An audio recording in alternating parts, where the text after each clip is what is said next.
Mario, thanks for joining us here at halftime. Take us through the process of eventually deciding on Eastwood High School. Yeah, and it has been a process, Adam. You know, Phoenix, Arizona, back to Las Cruces to practice, and when we were given the okay to move the operation and the games to El Paso, we really reached out to the local media that we've worked with for many years. Steve Kaplowitz on radio, Lou Romano, Andy Morgan on television, and they really directed us to two main facilities. One was Bel Air High School, the other one was Eastwood High School. We toured both, and we ended up selecting Eastwood High School. Bel Air was wonderful, had some scheduling issues there, but obviously you see the aesthetics. I mean, they're phenomenal, fixed seating, 2,000-seat arena. It's like a small college feel, but also the back of house with the locker rooms, athletic training areas, really checked every box that we needed. And everybody here has been so unbelievably accommodating, especially Julio Lopez, who's the athletic director and head football coach, who was a former Aggie football player. So that's kind of the cherry on top. You said earlier this week this facility is nicer than some schools in the conference, and it would be a very nice mid-major Division I basketball facility. Yeah, and then, Chris Jan said the same thing. We had a workout here earlier this week, and he said, hey, this is a really nice small college gym and facility. So I'm really happy that it was made available to us, that we could work out the logistics, and hope we have a successful run here with both the men and the women's WAC home games being played at Eastwood High School. There were only a few things that had to be done this week: shot clock, three-point line, restricted arc. That's pretty much it, right? Yeah, it was pretty much plug and play. All of the IT stuff has been state-of-the-art, certainly even more than the Pan American Center, which is a 50-plus-year-old facility. So it was welcome relief when we did our tour that all of the infrastructure was virtually in place, and only a few modifications had to be made to be able to hold a collegiate basketball game. Have you been amazed during this entire process how many people have been willing to help you guys? Well, Aggie fans and Aggie Nation have stepped up tremendously. We launched the Donate for State campaign. That campaign was helping offset the cost of both men and women to be able to allow them the opportunity to practice and play out of the state while the restrictions wouldn't let them do that in New Mexico. That campaign has netted over $150,000, and it keeps going up. So, I've been not just pleasantly surprised, but really really amazed at how Aggie Nation stepped up, quite frankly, when we needed it the most. And that campaign will continue, correct? It will continue. Right now, we still have about $50,000 or $60,000 that our season ticket holders haven't decided what they want to do with yet. So I've been reaching out to them via email, via phone, and asking them, do you want a full refund? Would you like the money to go to Donate for State, the Aggie Athletic Club? Do you want us to keep it in a bank that you can use for next year's Aggie purchase, or a combination of all of the above? And so many of them have said either Donate for State or, give it to the Aggie Athletic Club. It's just amazing, the philanthropy of our Aggie fans.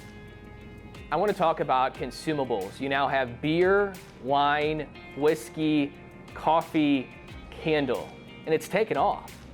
Yeah, the consumable category, the university, the athletic program licenses our look, our marks, and we want to pick products that are going to be successful. We launched Pistol Pete's 1888, a collaboration with alums from Bosque Brewing here in Las Cruces and Albuquerque, and the beer took off. It won a bronze medal at the Great American Beer Festival, and it was our #2 licensee now 4 years in. So, there's a great profit that comes back to the athletic department, which ultimately helps our 400 student athletes. Shortly after that, we said we wanted to get in with the wine business. We partnered with Les Combs out of Deming, New Mexico, to create Pistol Pete's Crimson Legacy.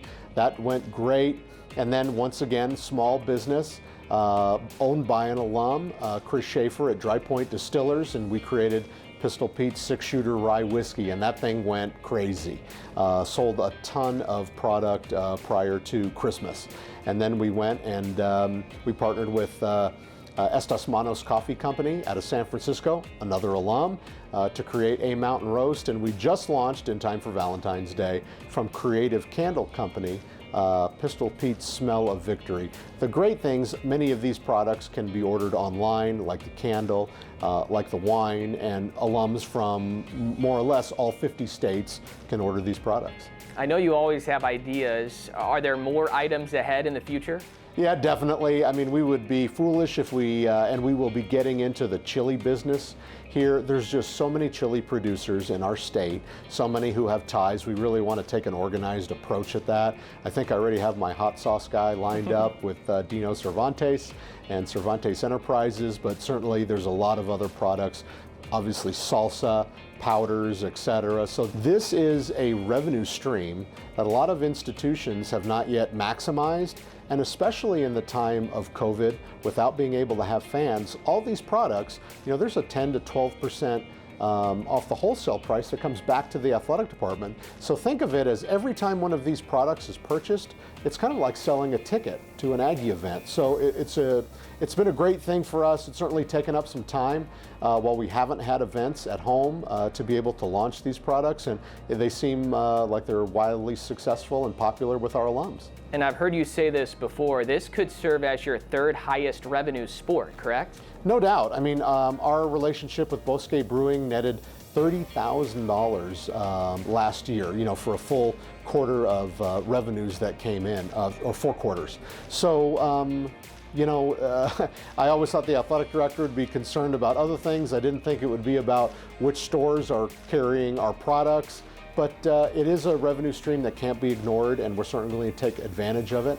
I think whatever rock we can pick up and there's revenue underneath it, we need to look at those.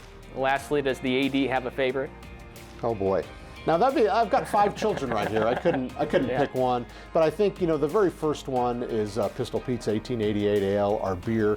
That's kind of always going to be maybe #1 in our heart, because that's the first time we stuck our toe in the water and it was a wild success. But no, I cannot pick favorites with my kids. Mario, thanks for joining us. Thanks for having me.